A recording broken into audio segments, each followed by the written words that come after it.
Dipra study পয়েন্টে এসএলএসটির mock test সিরিজে আজকের আমরা হাজির হলাম। আজকের ভিডিওতে আমরা নিয়ে এসেছি দশম শ্রেণীর সাহিত্য সঞ্চয়ন বাংলা গল্পের বাছাই করা কমনযোগ্য 20টি গুরুত্বপূর্ণ এমসিকিউ প্রশ্ন উত্তর নিয়ে। তাই আর দেরি না করে শুরু করা যাক আজকের আমাদের প্রথম প্রশ্ন। জ্বলে গেল আগুনে, কোন আগুনের কথা বলা হয়েছে? পাবলো নেরুদার অসুখী একজন কবিতায় যেখানে কোন আগুনের কথা বলা হয়েছে, তাহলে সেখান দিয়ে আমাদের যে চারটে অপশান রয়েছে চারটে অপশান একটু দেখে নিচ্ছি।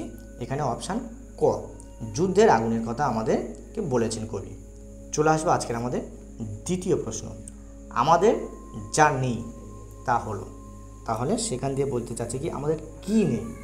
চারটে অপশানের মধ্যে উত্তর হচ্ছে কোনটা? অপশান খ, আমাদের কোনো ইতিহাস নেই। আমরা জানি কি শঙ্খ ঘোষ রচিত আই আরও বেঁধে বেঁধে থাকি কবিতা থেকে এটি নেওয়া হয়েছে। পরবর্তী প্রশ্ন কি বলছে দেখে নেব। এরপর চলে আসছি আমরা আমাদের পরবর্তী প্রশ্ন, অর্থাৎ 3 নম্বরে কী বলছে দেখে নেব। শ্রীপান্থ কার ছদ্মনাম? শ্রীপান্থ কার ছদ্মনাম? তাহলে আমরা আমাদের যে চারটে অপশান দেখা পাচ্ছি চারটের মধ্যে কোনটা হচ্ছে উত্তর? তোমরা যেটাই ধরে নিয়েছো অপশান ঘ, নিখিল সরকার। প্রশ্ন অর্থাৎ 4 দাগে কী বলছে দেখছি, ভয়ানক দুর্লভ জিনিস কোনটি?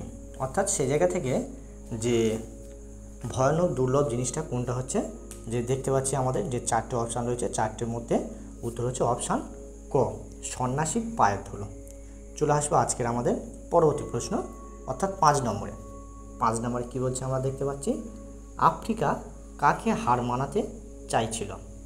আফ্রিকা কাকে হার মানাতে চাচ্ছিল? তাহলে আমাদের যে চারটে অপশান রয়েছে চারটের মধ্যে কোনটা উত্তর হচ্ছে, যে আমরা সবাই জানি অপশান ঘ, সংখ্যাকে হার মানাতে চাচ্ছিল আফ্রিকা।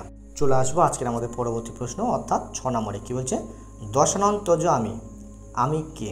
অর্থাৎ এখানে যে আমি কথাটি যে বলেছে তার পরিচয় চাইছে, তিনি কে, ব্যক্তিটি কে? তাহলে আমরা সবাই দেখতে পাচ্ছি আমাদের এখানে যে চারটে অপশান দেওয়া রয়েছে চারটের মধ্যে কোনটা হচ্ছে উত্তর, তাহলে আমরা সবাই জানি অপশান গ, ইন্দ্রজিৎ। দশানন্তজ ইন্দ্রজিৎ, অর্থাৎ 10টা মুন্ডুধারী রাবণের পুত্র। চলে আসবো আজকের আমাদের পরবর্তী প্রশ্ন, অর্থাৎ 7 নম্বরে কী বলছে, সিংহদ্বার কথার অর্থ কী? সিংহদ্বার কথার অর্থ কী? তাহলে উত্তর হচ্ছে প্রধান দ্বার, অর্থাৎ অপশান গ, প্রধান দ্বার।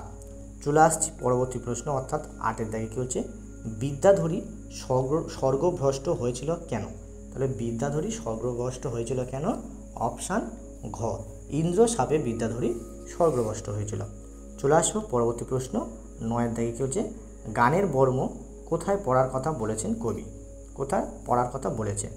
প্রতিবারের মতো এবারেও আমাদের এক দর্শকদের উদ্দেশ্যে একটা প্রশ্ন থাকবে। আজকের এই যে প্রশ্নটা চলছে এই প্রশ্নটার উত্তরটা আমি বলছি না, আশা করি আমার সমস্ত ভিউয়ার্সরা এই প্রশ্নের উত্তরটা কমেন্ট করে জানাবে এবং বিনিময়ে যে কোন উত্তরটা হবে সেটা আমি রিপ্লাই দিয়ে কমেন্টের মাধ্যমে জানিয়ে দেব। চলে আসবো আমাদের পরবর্তী প্রশ্ন, অর্থাৎ 10 নম্বরের প্রশ্ন কী বলছে দেখে নেব। তপন মামার বাড়িতে এসেছিল, তপন মামার বাড়িতে কী জন্য এসেছিল, কী উপলক্ষে এসেছিল? আমাদের যে চারটে অপশান রয়েছে আমরা সবাই খেয়াল করে দেখেছি, তাহলে সেই জায়গা থেকে উত্তর কোনটা হতে পারে? অপশান ক, বিয়ে উপলক্ষে তপন মামার বাড়িতে এসেছিল। আমাদের পরবর্তী যে প্রশ্ন, অর্থাৎ এরপর আমরা দেখে নেব আমাদের পরবর্তী প্রশ্ন, অর্থাৎ 11 নম্বর প্রশ্নটা কী বলছে, হরিদা ঘুষ নিয়েছিল। হরিদা কত টাকা ঘুষ নিয়েছিল? তাহলে হরিদা যে ঘুষ নিয়েছিল আমরা চারটে অপশান দেখে নিচ্ছি, এর মধ্যে কোনটা হচ্ছে উত্তর? অপশান গ, 8 আনা ঘুষ নিয়েছিল স্কুলের মাস্টারমশাইয়ের কাছ থেকে। চলে আসবো আজকের আমাদের পরবর্তী প্রশ্ন, অর্থাৎ 12 নম্বর প্রশ্ন কী বলছে দেখে নেব। অপূর্বর সঙ্গে ছিল, অর্থাৎ অপূর্বর সঙ্গে যে দুজন কর্মচারী ছিল সেই কর্মচারী দুটো নামটা কি? আমরা যে চারটে অপশান রয়েছে চারটে অপশান প্রথমে ভালো করে দেখে নেব চারটে অপশান কী। তাহলে এবার আমাদের উত্তর লাগবে, উত্তর হচ্ছে অপশান গ, আরদালি পিয়াদা। চলে আসবো আমাদের পরবর্তী প্রশ্ন, অর্থাৎ 13 নম্বর প্রশ্ন কী বলছে দেখে নেব। অমৃতের বয়স কত? আমাদের যে চারটে অপশান রয়েছে চারটের মধ্যে কোনটা হচ্ছে উত্তর? অপশান খ, অমৃতের বয়স ছিল তাহলে কত বছর? 10 বছর অমৃতের বয়স ছিল। চলে আসবো আজকের পরবর্তী প্রশ্ন, অর্থাৎ 10 নম্বর প্রশ্ন কী বলছে দেখে নেব। নিজের কোন জিনিসটি নদের চাঁদ উপভোগ করেছে?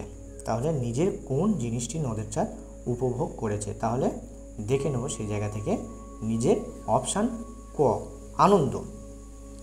চলে আসবো পরবর্তী প্রশ্ন, অর্থাৎ 15 নম্বরে কী বলছে দেখে নেব। 15 নম্বর প্রশ্নে বলছে কলমের দুনিয়ায় বিপ্লব ঘটায় কে, বা কোন পেন কলমের দুনিয়ায় বিপ্লব ঘটিয়েছিল। তাহলে আমরা চারটে যে অপশান রয়েছে সবাই দেখে নিয়েছি। এবার উত্তর হচ্ছে কোনটা, অপশান ঘ ফাউন্টেন পেন কলমের দুনিয়ায় বিপ্লব ঘটিয়েছিল। চলে আসবো আজকে পরবর্তী প্রশ্ন, 16 দাগে কী বলছে একটু দেখে নেব। কোন কোন গাছে দু রকম ফুল হয়?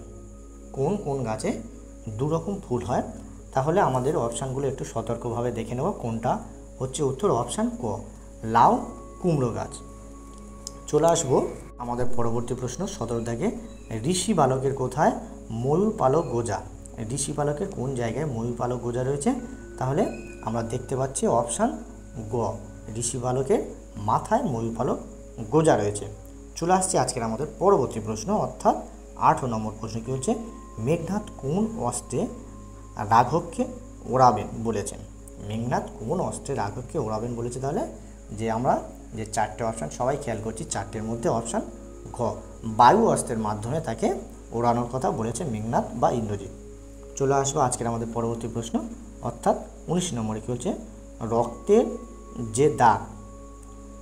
যে দাগ সেই দাগটা কেমন বা কোন রঙের বা বর্ণের কথা এখানে বলেছে অশোকী একজন কবিতায়। তাহলে আমাদের যে চারটে অপশান রয়েছে চারটের মধ্যে উত্তর হচ্ছে অপশান খ কালো রং বা কালো বর্ণের। চলে আসছে আজকের আমাদের বেস্ট 20 প্রশ্নের শেষ, অর্থাৎ লাস্ট প্রশ্ন, 20তম প্রশ্নে কী হচ্ছে, দিনের অন্তিমকাল কীভাবে ঘোষণা করা হয়েছে? দিনের অন্তিমকাল কীভাবে ঘোষণা করা হয়েছে? তাহলে আমাদের যে চারটি প্রশ্ন রয়েছে চারটের মধ্যে কোনটা হচ্ছে উত্তর, অপশান খ অশুভ ধ্বনিতে দিনের অন্তিমকাল ঘোষণা করা হয়েছে। তাহলে ভিউয়ার্স, এই আমাদের ছিল বাছাই করা 20টি প্রশ্ন, বা রেজাল্ট করলে অবশ্যই আমাদেরকে আশা করব কমেন্ট করে জানাবে।